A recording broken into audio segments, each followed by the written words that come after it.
मातेवाचे शुभ वर्तमान। त्या दिसांनी जेजू एका सोनवारा शेतांतल्यान वेतालो।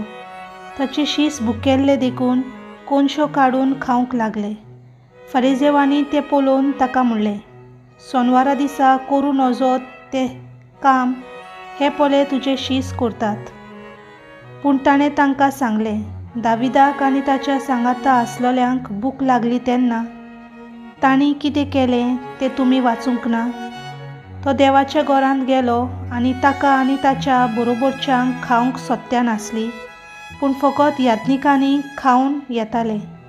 ते देवाक भेटयलोले उंडे तांणी केले हें तुमी वाचूंक ना? वो सोनवारा दिसा यात्नीक देव मंदिरांत सोनवार मोडटा तरूय गुन्यांवकार जायना, हेंय तुमी सुमोरतींत वाचूंक ना बी?